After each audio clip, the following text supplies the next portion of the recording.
हाँ तो भाई, कैसे हैं आप सभी? अच्छे?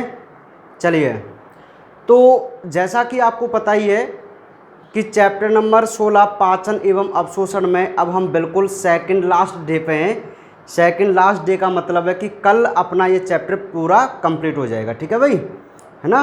तो मैं आपको बता दूं कि चैप्टर नंबर जो 16 है, जिसमें हम पाचन एवं अवशोषण की मुख्य रूप से बात कर रहे थे, उसमें हमने कंप्लीट तो आहार नाल की संरचना को देख लिया, यानी कि पूरे पाचन तंत्र की संरचना को हमने देख लिया भाई। ठीक है, और उसके बाद हमने देखा कि आखिर ये भोजन जो है उसका पाचन हमारी एलिमेंट्री कैनाल में किस प्रकार होता है, कौन से अंग में कैसे होता है और किसका पाचन होता है, किस एंजाइम की सहायता से होता है, ये सारा कुछ हम आज तक हमने पढ़ लिया था। ठीक है, उसके बाद हमने बात की कि जब आपका भोजन कंप्लीट रूप से डाइजेस्ट हो जाता है, पच जाता है, तो उस भोजन का अवशोषण कैसे होता है। तो अवशोषण भी हमने मुख्य रूप से देख लिया था कि भाई ग्लूकोज व अमीनो अम्ल का अवशोषण कैसे होता है, वसा का अवशोषण कैसे होता है। ठीक है, ऐसे बहुत सारे पॉइंट हमने कवर कर लिए थे। तो आज जो हम बात करने जा रहे हैं वो हम बात ये करने जा रहे हैं कि जो हमारा डाइजेस्टिव सिस्टम है, डाइजेस्टिव सिस्टम इस पाचन तंत्र से संबंधित हमारी बॉडी के अंदर कौन कौन से रोग हो जाते हैं ना, डिजीज। तो हम विकार का मीन्स होता है डिजीज। अच्छा, एक पॉइंट मैं आपको बता दूं फॉर नॉलेज, एक शब्द सुना है आपने विकर? नहीं सुना कभी? विकर। ठीक है, तो ये जो विकर है ना, विकर ये एंजाइम का हिंदी नाम होता है। आपने एंजाइम का नाम तो सुना होगा खूब, एंजाइम, एंजाइम का नाम तो आप सुनते आए ना। तो एंजाइम का हिंदी नाम होता है विकर, विकर। तो ये तो विकार है, विकार मीन्स होता है डिजीज, रोग। ठीक है, क्या होता है विकार मीन्स? डिजीज, यानी कि रोग होता है। ठीक है, तो आज का जो अपना टॉपिक है ना, हम उसमें मोस्टली अपने पाचन तंत्र से संबंधित डिजीज के बारे में बात करेंगे। तो आज हम यहाँ पे जिक्र करेंगे कि भाई पाचन तंत्र से रिलेटेड हमारी बॉडी के अंदर कौन कौन सी बीमारियाँ हो जाती हैं। ठीक है भाई, तो पहले आप इनको लिख लीजिए, छोटे छोटे से पॉइंट हैं, फिर इसको मैं आपको एक्सप्लेन करूँगा। ठीक है, तो सबसे पहली डिजीज नोट करते जाना भाई। पहली डिजीज है जिसको आप भली भांति जानते हैं, पीलिया, जॉइंडिस के नाम से इसको जानते हैं। ठीक है, जॉइंडिस, पीलिया। तो क्या है पीलिया? लिखिए इसमें, इसमें यकृत प्रभावित होता है, इसमें यकृत प्रभावित होता है तथा त्वचा व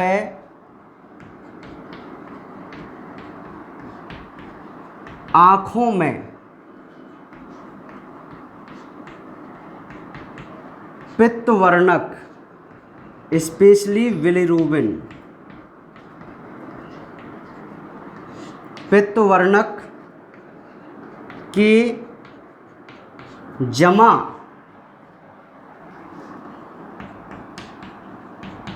हो जाने से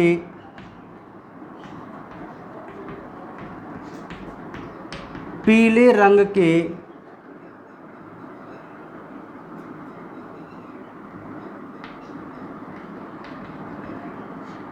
दिखाई देते हैं, पीले रंग के दिखाई देते हैं। तो ये तो पहली डिजीज है, पीलिया, है ना।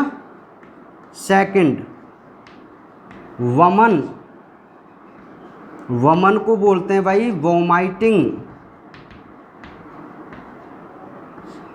वोमाइटिंग देसी भाषा में उल्टी होना इसको बोलते हैं। ठीक है, यह है आमाशय में संग्रहित पदार्थों की वापस मुख से बाहर निकलने की, वापस मुख से बाहर निकलने की क्रिया है, जो मेडुला में स्थित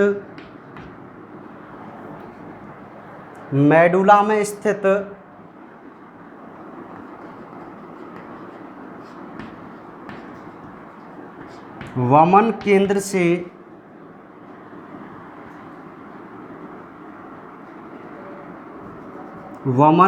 से नियंत्रित होती है। वमन केंद्र से नियंत्रित होती है। थर्ड, कब्ज, जिसको बोलते हैं कॉन्स्टिपेशन। यहाँ और लिखना चाहे ना तो आप इसमें एक और पॉइंट लिख सकते हैं। इससे पहले बेचैनी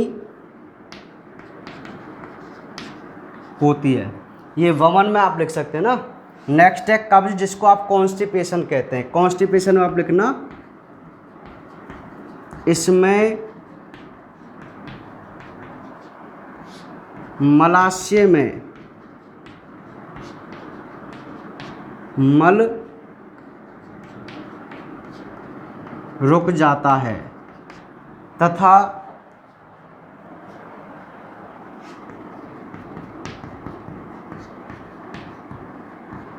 शौच करने में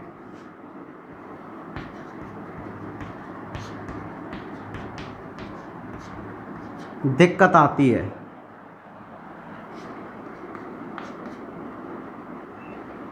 नंबर 4 है प्रवाहिका, जिसको आप डायरिया या अतिसार भी कह सकते हैं। अतिसार लिखते चलिए आप ना, एक बार समझा दूंगा मैं सभी को। इसमें मल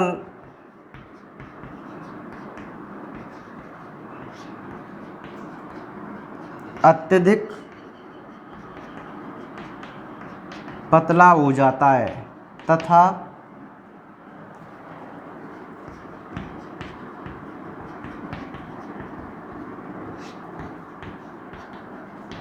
अवशोषण की क्रिया घट जाती है। लिखिए कितनी जगह और बची है अभी तक। लिख लिया? एक और है, आ जाएगा यहाँ पे ना, अपच, जिसको कहते हैं इंडाइजेशन बोलते हैं इंग्लिश में। लिखना चाहे तो लिख लीजिए इंडाइजेशन, अपच। अपच में लिखिए इसमें भोजन पूरी तरह नहीं पचता है, अर्थात पेट भरा भरा लगता है। यह एंजाइम स्राव में कमी,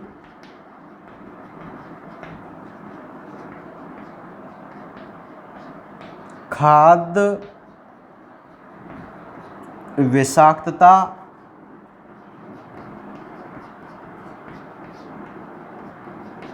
मसालेदार भोजन से होती है। ये पाचन तंत्र से रिलेटेड डिजीज है भाई। एक बार इनको आप नोट कर लीजिए, फिर इसके बारे में हम डिटेल से पढ़ेंगे, ठीक है। एक एक पॉइंट को मैं आपको एक्सप्लेन करूंगा कि ये डिजीज आखिर कैसे होती हैं, क्या कारण है और क्या इनके इलाज हैं। नोट कर लीजिए फटाफट आप इन सभी को।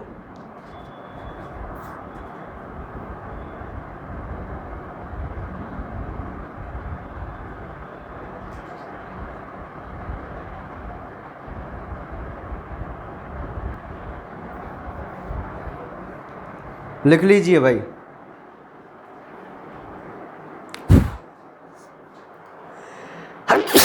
श्री राम।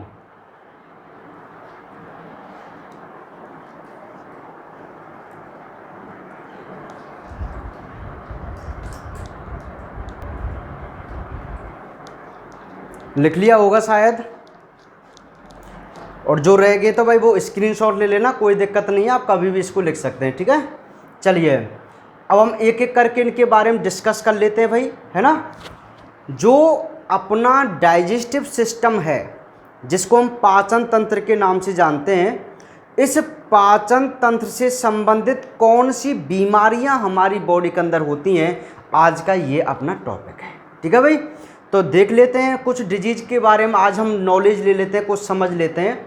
तो देखिए भाई, सबसे पहली डिजीज जिसके बारे में आप बहुत अच्छी तरीके से जानते हैं वो है पीलिया, यानी कि जॉइंडिस, पीलिया, है ना। तो मैंने आपसे पहले भी जब उस समय जब मैं यकृत के बारे में बात कर रहा था, तब भी मैंने आपको बताया था कि आप यकृत के बारे में बहुत कुछ जानते हैं। तो सुनिए, ये पीलिया रोग होता कैसे है, क्या कारण है इसका, सुनना भाई। देखो कि जो पीलिया रोग होता है ना, इसमें अपना कौन सा अंग प्रभावित होता है, आप बोलेंगे सर इसमें यकृत प्रभावित होता है। अब यकृत प्रभावित होता है ना, उससे कैसे हमें पीलिया हो जाता है वो सुनिए, मैं आपको बताऊं, सुनिए। आपको याद है यकृत में कुप्फर नाम की कोशिकाएं होती थी, कुप्फर कोशिकाएं, और वो कुप्फर कोशिकाएं मृत आरबीसी का क्या करती थी, विखंडन करती थी ना। तो मृत आरबीसी का जब वो विखंडन करती थी तो दो प्रकार के पित्तवर्णक बनते थे, एक बिलिरुबिन और एक बिलीवर्डिन। बोलो बनते थे या नहीं बनते थे, ठीक है। सुनिए, तो बिलिरुबिन और बिलीवर्डिन जब ये पदार्थ बनते थे ना, तो यकृत क्या करता था, उन पदार्थों को पित्त रस के माध्यम से कहाँ डाल देता था, ग्रहणी में, और पित्त रस के माध्यम ग्रहणी के माध्यम से वो छोटी आंत्र में, फिर बड़ी आंत्र में, यानी कि कुल मिला के जो बिलिरुबिन और बिलीवर्डिन था ना, जो वेस्टेज मटेरियल थे, वो हमारे मल के साथ बाहर निकल जाते थे। यही कंसेप्ट था ना, यही सिस्टम था ना। लेकिन अब हुआ क्या कि यकृत हो गया प्रभावित, मतलब यकृत में कोई खराबी आ गई, तो जो पित्त वर्णक आपके यकृत के अंदर बने हुए हैं, जो बिलिरुबिन और बिलीवर्डिन है, वो उनका एक्सक्रीशन यानी कि उत्सर्जन नहीं हो पाता है प्रॉपर तरीके से। और यदि आप बिलिरुबिन का उत्सर्जन प्रॉपर तरीके से नहीं कर पाएंगे तो बिलिरुबिन आपके ब्लड में ज़्यादा हो जाएगा। और मैंने आपको बताया था कि बिलिरुबिन एक पीले रंग का पदार्थ होता है। कैसे रंग का पदार्थ होता है, पीले रंग का। तो सपोज कीजिए यदि आपके ब्लड में बिलिरुबिन की मात्रा ज़्यादा हो गई, यानी कि आपके शरीर में बिलिरुबिन नाम के पदार्थ की मात्रा ज़्यादा हो गई, तो बोलो ये आपकी त्वचा को पीला बनाएगा कि नहीं बनाएगा, बोलो पीला कर देगा ना उसको, पूरी त्वचा को कैसा कर देगा, पीला।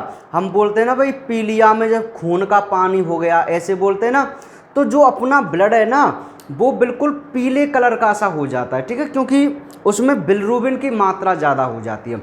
रहेगा तो रेड कलर का ही, लेकिन थोड़ा सा पीले कलर में आ जाता है, जिससे अपनी पूरी बॉडी का कलर है, अपनी जीभ है, अपनी आँखें हैं, इनका कलर मोस्टली कैसा हो जाता है, पीले रंग का हो जाता है। और उसी डिजीज को हम किस नाम से जानते हैं, फिर पीलिया के नाम से जानते हैं, ठीक है। तो मोस्टली बात यह है कि पीलिया बिलिरुबिन पदार्थ के जमा होने के कारण होता है। और इसमें कौन सा अंग प्रभावित होगा, फिर यकृत। यदि यकृत नॉर्मल है, नॉर्मल वे में काम कर रहा है, तो भाई ये क्या करेगा, बिलिरुबिन वगैरह को पित्त रस में डालकर उसको वेस्टेज मटेरियल के साथ बाहर पास आउट करवा देगा, है ना। लेकिन जब यकृत ही प्रभावित है तो जो भी बिलिरुबिन बनाए ना, वो आपकी बॉडी में ज़्यादा मात्रा में जमा हो जाएगा ना। और छोटे बच्चों में पीलिया की ज़्यादा शिकायत रहती है। क्यों? क्योंकि छोटे बच्चों का यकृत एक तो पहले कम एक्टिव रहता है और आरबीसी की संख्या रहती है ज़्यादा। आरबीसी का जो मरण है वो ज़्यादा होता रहता है, ज़्यादा मरती रहती हैं आरबीसी, ठीक है। तो बिलिरुबिन वगैरह ज़्यादा बनता जाता है, तभी तो छोटे बच्चों में पीलिया की शिकायत अधिकतर रहती है, बड़ों में इतनी नहीं होती। छोटे बच्चों में ज़्यादातर पीलिया रोग देखने को मिलता है। आपने देखा होगा लगभग हर बच्चे के पीलिया रोग होता है, ठीक है, क्योंकि उनका जो यकृत है ना, उनके फेफड़े हैं, उनका यकृत है, वो थोड़े कम एक्टिव होते हैं छोटी एज में, ठीक है भाई। तो इस प्रकार से हमें पीलिया रोग हो जाता है। तो मोस्टली पीलिया रोग बिलिरुबिन पदार्थ के कारण होता है। बिलिरुबिन, क्योंकि ये खुद ये पीले रंग का पदार्थ है, तो जब ये हमारी बॉडी में ज़्यादा मात्रा में जमा हो जाएगा ना, तो हमारी त्वचा का रंग पीला हो जाता है, और उसी को हम क्या बोलते हैं, पीलिया रंग, पीलिया डिजीज बोलते हैं। तो आगे बात समझ में पीलिया की, ठीक है। चलिए नेक्स्ट हम बात करते हैं वमन। अच्छा, वमन के बारे में तो आप सभी जानते हैं, वोमाइटिंग होना यानी कि उल्टियाँ होना, ठीक है।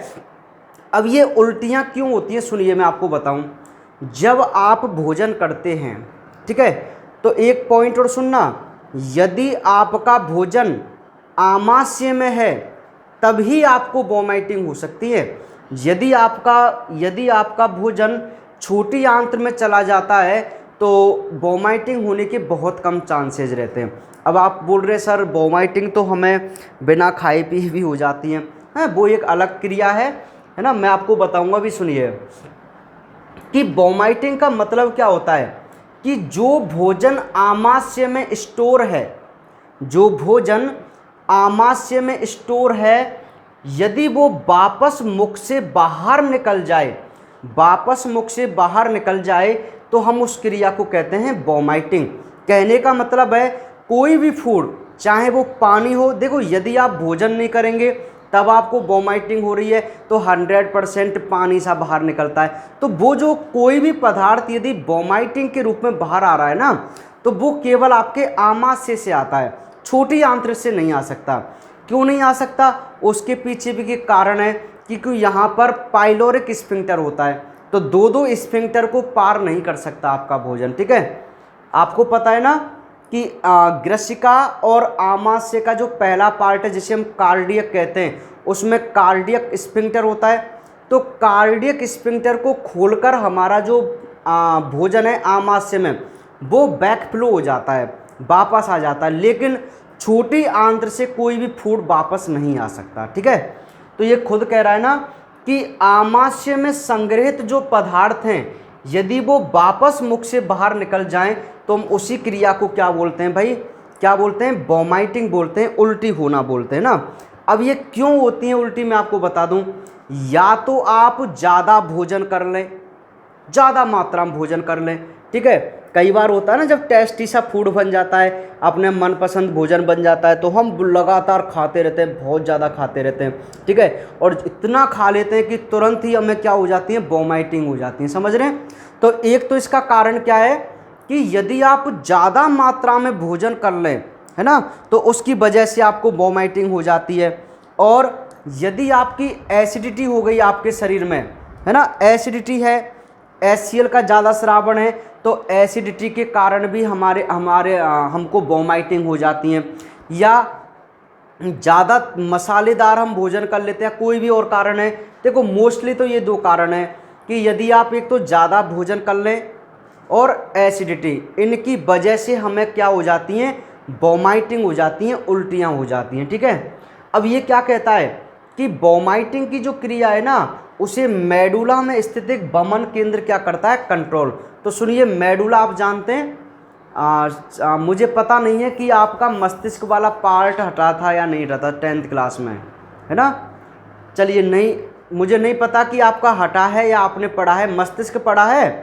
तो मस्तिष्क के 3 भाग थे ना, अग्र मस्तिष्क, मध्य मस्तिष्क और पश्च मस्तिष्क। तो पश्च मस्तिष्क के भी अगेन 3 पार्ट होते थे, एक है अनुमस्तिष्क, एक है पोन्स और एक होता है मेडुला ऑब्लोंगेटा। तो मेडुला ऑब्लोंगेटा आपके मस्तिष्क का सबसे अंतिम पार्ट होता है, सबसे अंतिम पार्ट होता है, ठीक है। अभी जो बच्चे नहीं जानते हैं तो 11th क्लास में आपका ये चैप्टर है, उसको फुल डीपली हम पढ़ेंगे नर्वस सिस्टम को, ठीक है, समझ रहे हैं। फिलहाल आप इतना समझिए कि अपना जो मस्तिष्क होता है उसमें एक जैसे मैं छोटा सा डायग्राम यदि यहाँ पे ड्रॉ करूँ, देखिए आप समझ जाना, ये आपका मस्तिष्क है ऐसे, ठीक है, देखिए समझो ऐसे, ठीक है, ऐसे आपका मस्तिष्क है। तो ये जो आपको सबसे अंतिम पार्ट दिखाई दे रहा है, देखो ये वाला, ये सबसे अंतिम पार्ट है ना, इसको आप मेडुला ऑब्लोंगेटा बोलते हैं, ठीक है। तो मेडुला ऑब्लोंगेटा वाले पार्ट में एक केंद्र होता है जहां से हमारी वोमाइटिंग क्रिया को कंट्रोल किया जाता है। हालांकि ये अनैच्छिक क्रिया है, प्रतिवर्ती क्रिया है जो हमारे कंट्रोल में नहीं है। वोमाइटिंग करना, वोमाइटिंग जो है वो हमारे कंट्रोल में नहीं है, एक प्रकार की प्रतिवर्ती क्रिया है जो अपने आप हो जाती है, ठीक है। लेकिन कहीं ना कहीं हम इसको क्या कर सकते हैं, कंट्रोल कर सकते हैं थोड़ा बहुत, ठीक है। तो यदि आपसे पूछ लिया जाए कि वोमाइटिंग की क्रिया का नियंत्रण केंद्र कहाँ है, तो आपका आंसर है मस्तिष्क के मेडुला वाले पार्ट में, ठीक है। तो वहाँ से ये क्रिया कंट्रोल होती है वोमाइटिंग होने की। और इससे पहले क्या होती है, बेचैनी, बेचैनी को बोलते हैं आप इंग्लिश टर्म है इसका नोजिया। देखो उल्टी को तो बोलते हैं वोमाइटिंग और बेचैनी होने को बोलते हैं नोजिया, इंग्लिश नाम है, मेडिकल टर्म। तो कभी भी आप देखते हैं जब भी आपका उल्टी करने का मन करता है तो आपका जी मचलाता है, ठीक है। जी मचलाने को ही तो आप बेचैनी कहते हैं, यानी कि नोजिया कहते हैं, ठीक है। तो ये हमारी बमन वाली क्रिया है। क्या है वोमाइटिंग, बोलो। आप बोलेंगे सर आमाशय में संग्रहित भोजन यदि वापस मुख से बाहर निकल जाए तो हम उसको वोमाइटिंग बोलते हैं। और ये वोमाइटिंग की जो क्रिया है मेडुला ऑब्लोंगेटा में स्थित बमन केंद्र से कंट्रोल होती है। और इससे पहले हमें किसका एहसास होता है, बेचैनी का एहसास होता है, ठीक है। तो ये हमारी वोमाइटिंग हुई। अब हम बात करते हैं कब्ज, कॉन्स्टिपेशन। आपके सभी के साथ ये प्रक्रिया हुई है, सभी को ये डिजीज हुई है, कब्जी होना, कब्जी है ना, कॉन्स्टिपेशन, जिसमें क्या होता है, छोटे बच्चे होते हैं ना उनमें ज़्यादा होता है ना। तो कॉन्स्टिपेशन में क्या होता है भाई कि आपका जो मलाशय होता है ना उसमें मल रुक जाता है। देखो मैं आपको एक बात बता दूं, एक हमारे भोजन का एक घटक है जिसको हम कहते हैं फाइबर। ध्यान सुनना आप, जब भी हम भोजन करते हैं तो उस भोजन के अवयवों में एक अवयव है फाइबर, जिसको आप कहते हैं रेशे। तो यदि आप फाइबर युक्त भोजन करते हैं ना तो आपका पाचन बहुत अच्छा होता है। जैसे आपने सुना होगा ना कि यदि हम पपीता वगैरह खाते हैं, पपीता वगैरह खाते हैं, खीरा वगैरह खाते हैं, है ना, खीरा है, पपीता है, तो इनसे हमें क्या है, जो मल क्रिया है, शौच प्रक्रिया है, वो इजीली होती है ना, आसानी से होती है, ठीक है। क्यों, क्योंकि उसमें रेशों की मात्रा ज़्यादा होती है। और रेशे ऐसे पदार्थ होते हैं हमारे भोजन में जो हमारे मल को निष्कासन करने में हेल्प करते हैं। समझ रहे मेरी बात है। अब ये कब्ज क्या चीज़ है, अब कब्ज तो वो है जो जिसमें क्या होता है कि मलाशय जो होता है ना उसमें मल हमारी आंतों से चिपक जाता है। अब आंतों से यदि मल चिपक गया तो वो भाई बाहर नहीं निकलेगा, तो हमें शौच करने में क्या आती है, दिक्कत आती है। समझ रहे, तो हम उसको क्या बोलते हैं, कब्जी बोलते हैं। अब जब आपके कब्ज हो जाती है ना तो आपका मल निष्कासन नहीं हो पाता है, तो आपको भूख भी नहीं लगती है। कारण क्या है कि आप अपने भोजन में प्रॉपर फाइबर नहीं ले रहे हैं, रेशे नहीं ले रहे हैं। तो हमें इससे निपटने के लिए क्या करना चाहिए, हमें रेशे युक्त भोजन करने चाहिए। जितनी भी आपकी हरी सब्जी है ना, हरी सब्जी उन सब में फाइबर है, केला है, पपीता है, इन सब में फाइबर की मात्रा ज़्यादा होती है। तो ऐसे भोजन का हमें ज़्यादा मात्रा में सेवन करना चाहिए, ठीक है। समझ रहे हैं। हाँ, पपीता में मोस्टली होता है, तो पपीता और खीरा यदि हम खाते हैं तो डाइजेशन जो है वो ईजिली हो जाता है, पाचन की क्रिया जल्दी हो जाती है और मल जो है वो रुकता नहीं है, ठीक है, ईजिली पास आउट हो जाता है। तो इसको बोलते हैं आप कॉन्स्टिपेशन यानी कि कब्जी। तो कब्जी का सिंपल सा फंडामेंटल है कि इसमें क्या होता है कि जो मलाशय होता है उसमें मल रुक जाता है और शौच करने में प्रॉब्लम्स आती है, बाहर नहीं निकल पाता है, ठीक है। और इसके लिए हमें क्या करना चाहिए, रेशे युक्त भोजन का अत्यधिक सेवन करना चाहिए, मोस्टली हरी सब्जियां, ठीक है। चलिए नेक्स्ट है प्रवाहिका डायरिया या अतिसार। अरे सीधी भाषा में बोलूँ मैं दस्त के बारे में बात कर रहा हूँ, दस्त लगना, ठीक है। तो उसके 3 मेडिकल टर्म आप याद रखना, इसको आप प्रवाहिका भी कह सकते हैं, डायरिया भी कह सकते हैं और अतिसार भी कह सकते हैं। 3 नाम दे दिए मैंने दस्त के, ठीक है। अब ये कैसे, सुनिए कि कोई कारणवश कोई कारणवश क्या होता है कि आपके आहार नाल में एक तो कंप्लीट पाचन नहीं हो पाता है भोजन का, और अवशोषण भी नहीं हो पाता है। सुनिए मेरी बात, क्योंकि जो डायरिया होता है ना, उसमें जो हमारा मल है वो अत्यधिक कैसा हो जाता है, पतला हो जाता है। रीजन, हमारी जो बड़ी आंत्र है ना, बड़ी आंत्र, वो मोस्टली जल का अवशोषण करती है मल में से। मैंने लिखाया था आपको कि जो मल होता है उसमें से जब बड़ी आंत्र जल का अवशोषण कर लेती है तो वो अर्ध ठोस में बदल जाता है। ठीक है, तो जल का अवशोषण जो है वो घट जाता है, और यदि जल का अवशोषण नहीं होगा तो वो जल किस में मिल जाएगा, मल में, और मल कैसा हो जाएगा, अत्यधिक पतला, और पतला होता है तो वो बार बार पास आउट होता है, और इसी प्रक्रिया को आप क्या बोलते हैं, दस्त लगना, प्रवाहिका या डायरिया बोलते हैं। ठीक है, समझ रहे हैं। तो इसमें दस्त में क्या होता है भाई कि एक तो पाचन नहीं हो पाता है और अवशोषण भी नहीं हो पाता है ना, और मल कैसा हो जाता है, अत्यधिक पतला हो जाता है, जिसको बार बार एक्सक्रीट करना पड़ता है, उत्सर्जित बाहर निकालना पड़ता है। ठीक है, उसको हम प्रवाहिका डायरिया बोलते हैं। तो जब भी दस्त लग जाते हैं ना, डायरिया जब भी हो जाता है, तो आपको ना एक तो पानी का सेवन, मतलब जितना भी लिक्विड है ना वो ज़्यादा से ज़्यादा आपको लेना चाहिए, है ना। और इसमें आपको खीरा बहुत अच्छे होते हैं। क्यों होते हैं, क्योंकि खीरे में पानी की मात्रा ज़्यादा होती है।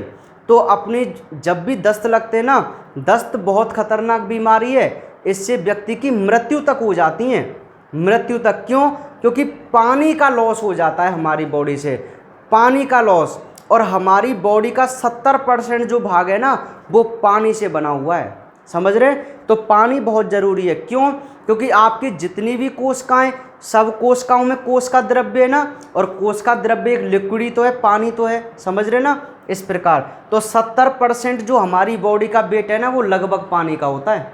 ठीक है, और पर डे आपको साइंस के अकॉर्डिंग 2 से 3 लीटर पानी पीने की आवश्यकता होती है पर डे। नॉर्मल वे की बात कर रहा हूँ मैं, 2 से 3 लीटर पानी हमें पर डे पीना चाहिए। ऐसे तो खूब आप 4-5 लीटर पी जाते हैं, गर्मियों वगैरह ज़्यादा पीना चाहिए, लेकिन एवरेज 2 से 3 लीटर। ठीक है भाई, तो ये प्रवाहिका अतिसार।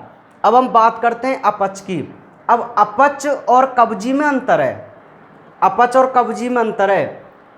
अपच तो हम बात बोले ऐसे बोलते हैं यार ये मैंने तो ज़्यादा खाना खा लिया, पच नहीं रहा है, बहुत लेट पचता है और तब तक आपको भूख नहीं लगती है। लेकिन कब्जी किसको बोलते हैं, जिसमें मल पास आउट नहीं हो पाता है। ठीक है, मल रुक जाता है। तो अपच जिसको आप इंडाइजेशन बोलते हैं, कि इसमें भोजन पूरी तरह नहीं पचता है, अर्थात पेट कैसा लगता है, भरा भरा सा लगता है। और ये कैसे हो सकता है, या तो एंजाइमों का श्रावण नहीं हो प्रॉपर, जो कंप्लीट भोजन को अरे भाई यदि एंजाइम श्रावित हो रहे हैं प्रॉपर तो भोजन का पाचन हो ही जाएगा ना आसानी से, समझ रहे हैं। अब यहाँ तो पाचन नहीं हो रहा है ना, तो पाचन कब नहीं हो सकता है, या तो एंजाइम नहीं श्रावित हो रहे हो प्रॉपर, या आपने जो फूड लिया है वो विषाक्त फूड है, खराब भोजन है ना, और या ज़्यादा मसालेदार भोजन है।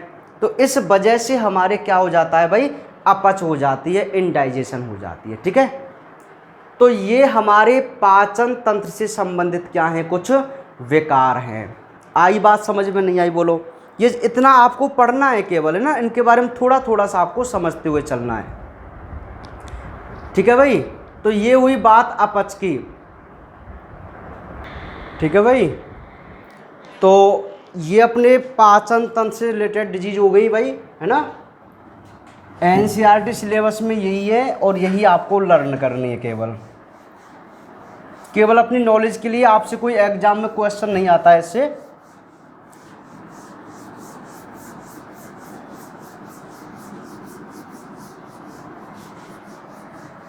अब नेक्स्ट, ये तो हुए पाचन तंत्र के विकार।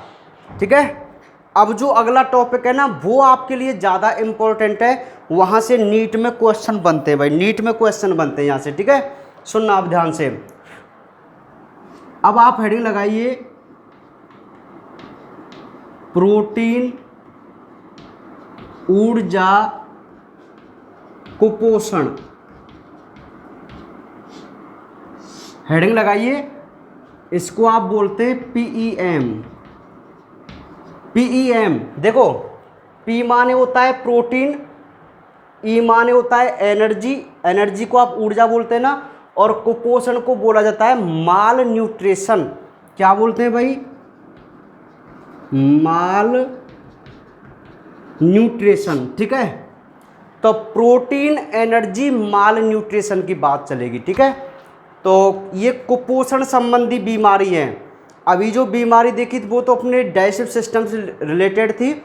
अब हम कुछ ऐसी बीमारियों का अध्ययन करेंगे, एक दो का, जो भोजन में प्रोटीन या ऊर्जा की कमी के कारण होती हैं। समझ रहे हैं?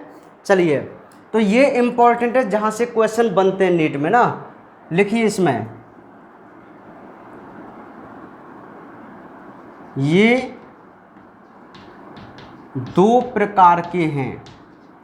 जो पीईएम रोग है ना वो दो हैं। तो आप नंबर 1 हेडिंग लगाएंगे, क्वाशियोरकोर। पहली डिजीज है क्वाशियोरकोर, अंडरलाइन करना है इसको। अंडरलाइन क्या, हेडिंग लगाना।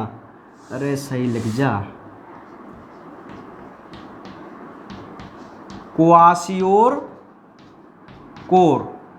इंपॉर्टेंट डिजीज है भाई, क्वाशियोरकोर। लिखिए, जब भोजन में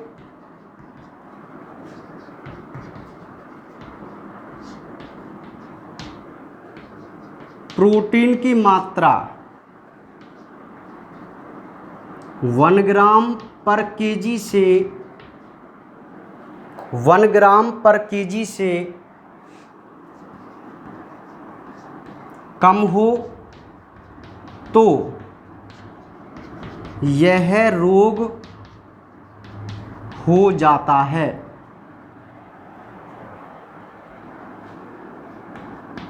यह 1 से 3 वर्ष तक के बच्चों में होता है। 3 वर्ष तक के बच्चों में होता है। लक्षण, इसके लक्षण इंपॉर्टेंट है ना। लक्षण लिखिए, वजन कम होना। नेक्स्ट,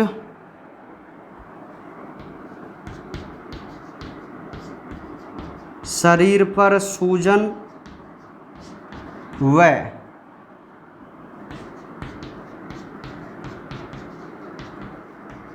पेट का बाहर निकलना।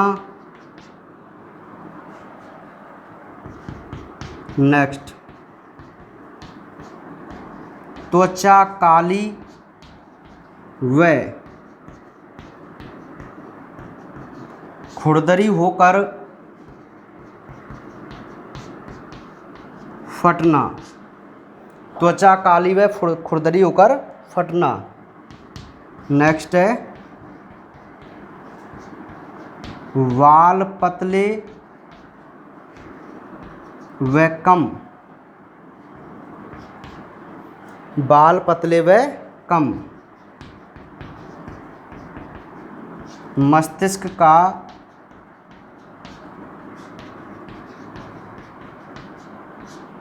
अल्प विकास। वजन कम होना, शरीर पर सूजन व पेट का बाहर निकलना, त्वचा काली व खुरदरी फटना। इतने ही बहुत हैं तो मार्कस, ठीक है। नोट कीजिए फटाफट, इतने ही बहुत हैं।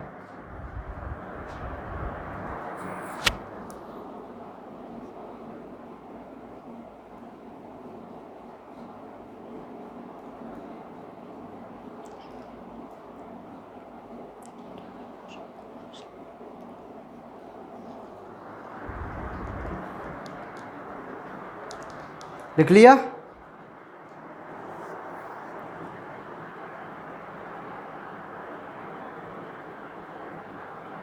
तो ये पहला रोग है क्वाशियोरकोर।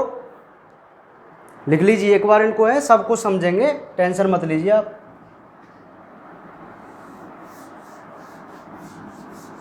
तो क्वाशियोरकोर के लक्षण लिख लिए होंगे। दूसरा है, सेकंड रोग है मैरस्मस,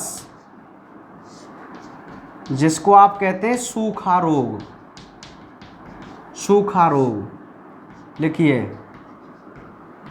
यह रोग 1 वर्ष से कम के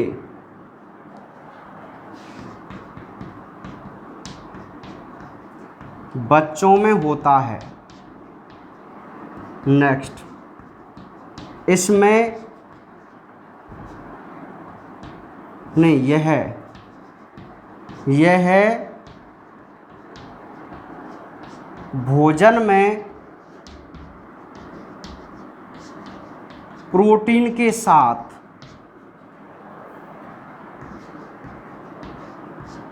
ऊर्जा की कमी के कारण, ऊर्जा की कमी के कारण होता है।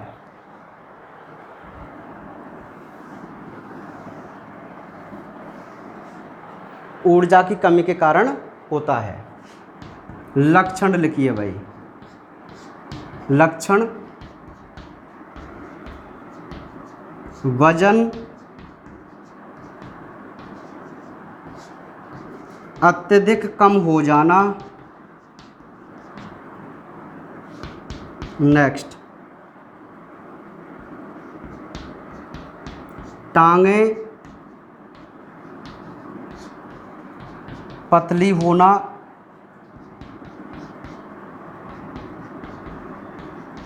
चेहरा सूखा हुआ व नेत्र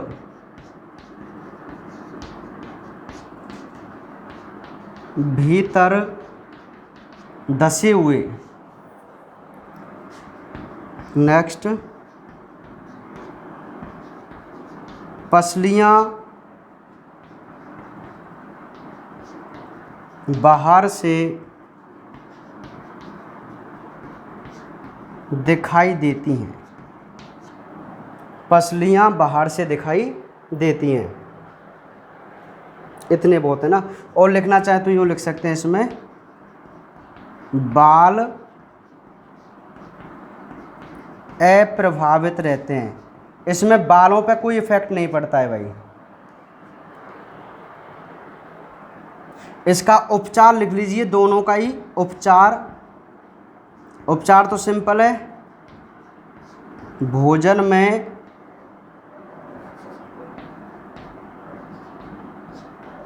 उचित मात्रा में प्रोटीन व ऊर्जा होनी चाहिए। ये उपचार है, इसको तो आप सिंपल तरीके से लिख सकते हैं। एक बार लिख लीजिए इसको, फिर इसके बारे में एक्सप्लेन करेंगे। अब थोड़ा सा नहीं दिख रहा है आपको, ठीक है, लिख लीजिए।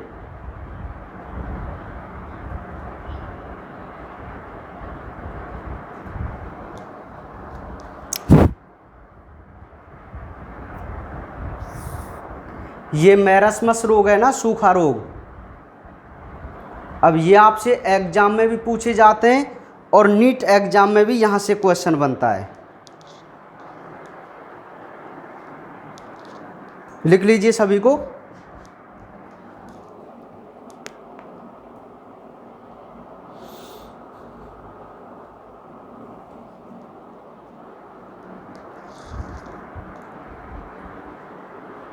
लिख लिए होंगे ना।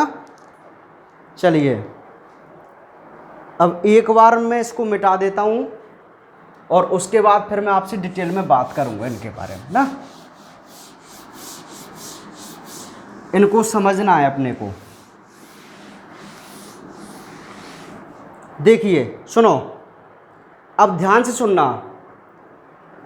कुछ देर पहले तो हमने ये बात की थी कि भाई पाचन तंत्र से संबंधित कौन कौन सी बीमारियां होती हैं।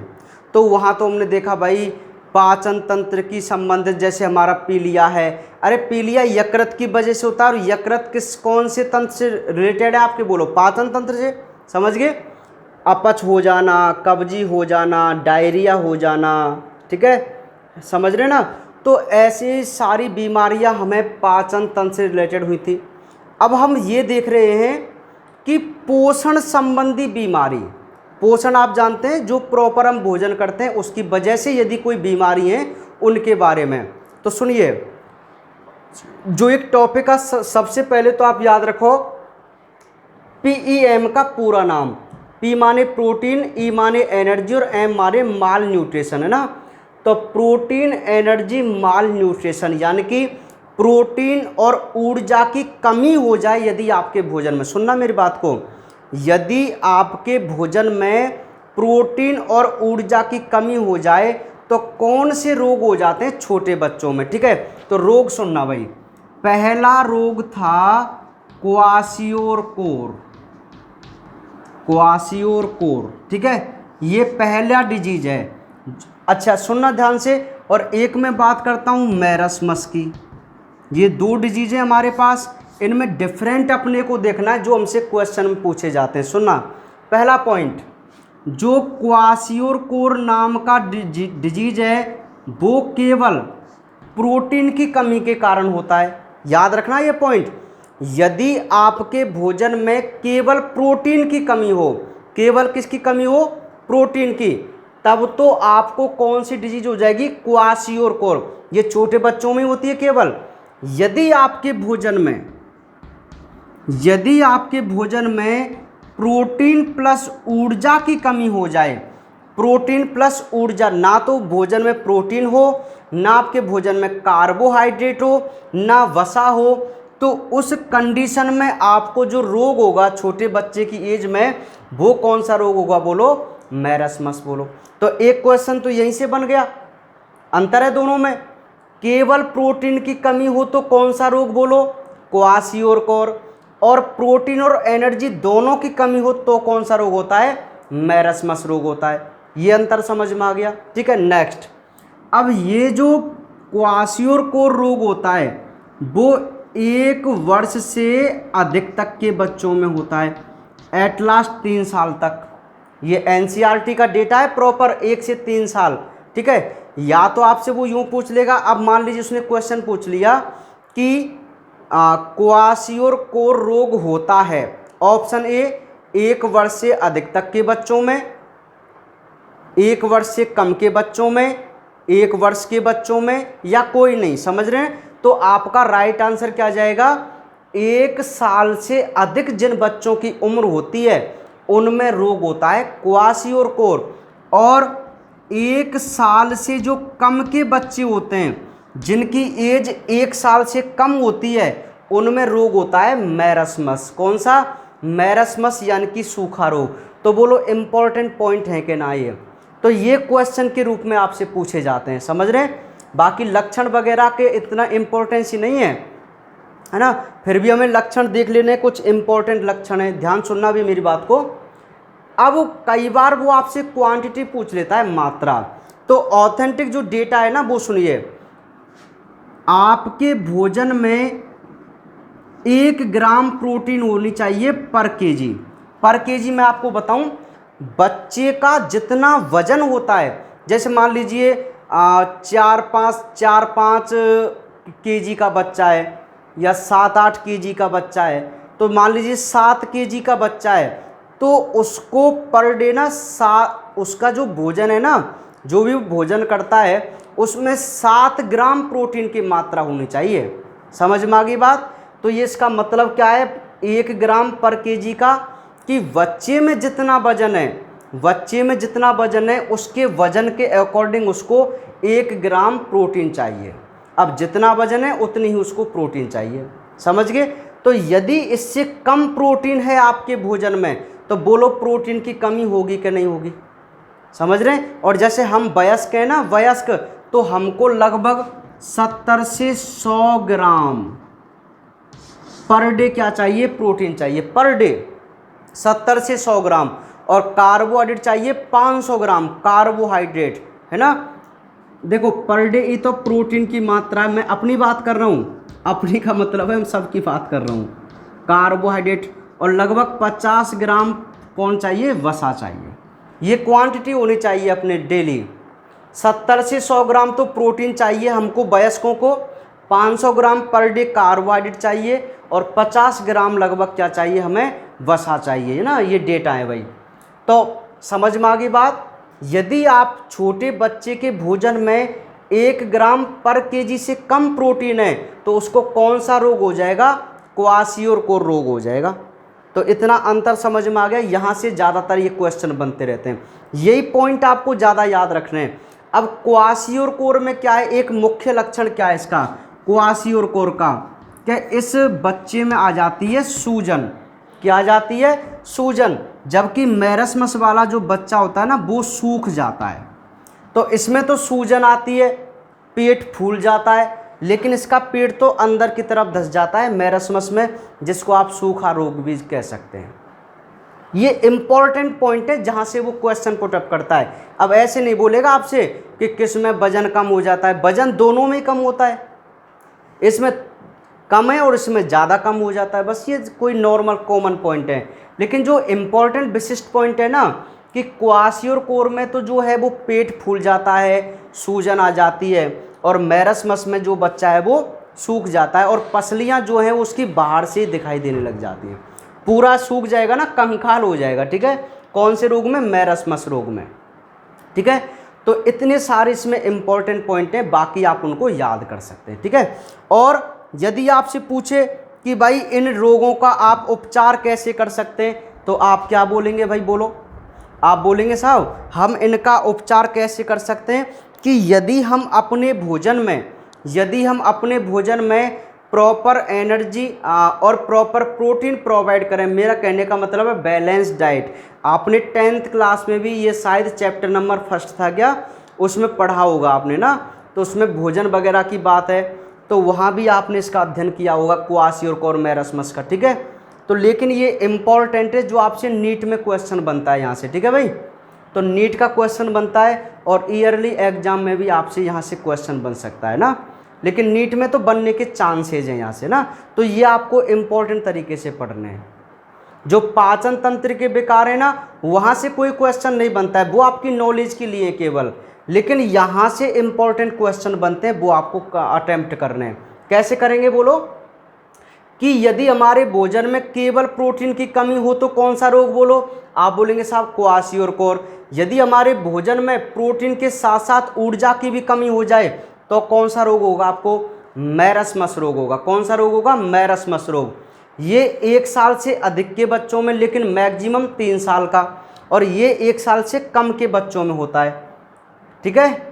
इसमें मोस्टली बच्चों में सूजन आ जाती है, पेट फूल जाता है, लेकिन इसमें कोई सूजन नहीं आती और इसमें पेट नहीं फूलता, जबकि पिचक जाता है।